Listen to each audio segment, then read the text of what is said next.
Now, if there's one thing to learn from the past 100 years, it's that car companies often got their biggest successes when they took a good thing and made it better, which is just what's happening with these Chevrolet Camaros. Last year, we found the top model IROC-Z was the best handling American pony car in our Pocono Raceway comparison. And to make it better, this fall Chevrolet will offer a limited number of IROCs with a 5.7-liter Corvette V8 engine. Right now, ASC is building this convertible version of the Camaro. So let's see how much better can be. To some people, better can mean tenths of a second, and that can be a pretty big deal if you're a Chevy fan. The 5-liter IROC Z28, as we saw in last year's comparison test, is a few tenths of a second slower in the quarter mile than its nearest competitor, the Mustang GT 5-liter. Naturally, the guys at Chevrolet weren't about to stand by while a Camaro was being blown away by a Ford. The solution was rumbling under the hood of every late model Corvette, a 5.7-liter V8. And it all pretty much dropped right into the IROC.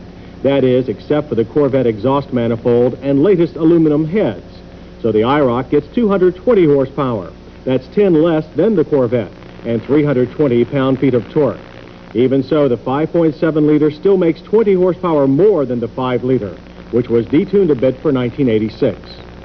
This engineering prototype didn't have any air conditioning because engineers hadn't yet developed a cooling system for it. But AC will be available in the production models and was part of the reason the older steel heads were used. The 5.7-liter also gets a slightly taller final drive and a stronger rear axle than the standard IROC for a lot more punch, but it does seem a little short of low-end torque, that is, compared to the Corvette.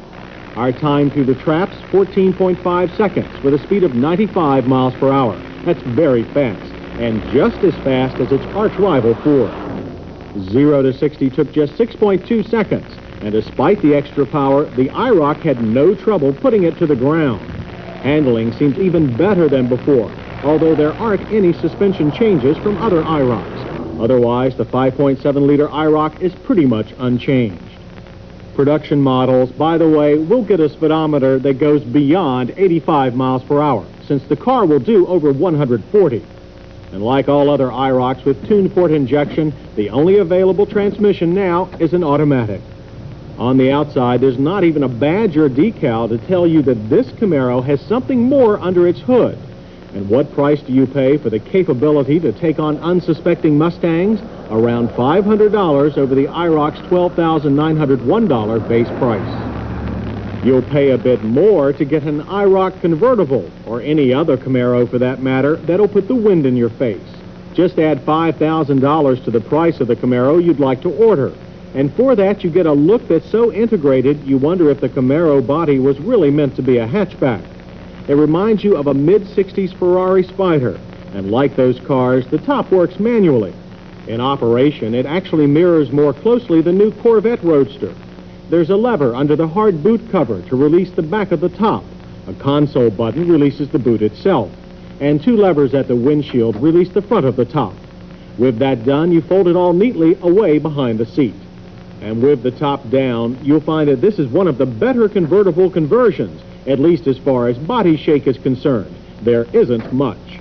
The conversion is done by an outside contractor, ASC in Livonia, Michigan. They designed the Cavalier convertible as well as the Corvette. But in the Camaro's case, ASC works through Chevy dealers rather than the factory. ASC will convert Camaros for any Chevy dealer that wants to sell them. As part of the conversion, ASC adds galvanized supports to the underbody and rocker panels. They don't change the suspension, and surprisingly, they don't add any weight to the car. The weight of the added parts is offset by the loss of the Camaro's heavy glass hatch. While there really aren't many problems with this conversion, one of them is getting into the always tight Camaro back seat. That's hampered by seat belts you have to crawl under or over. And since the back seat room was left untouched, luggage space is reduced to a deep well suitable only for soft bags.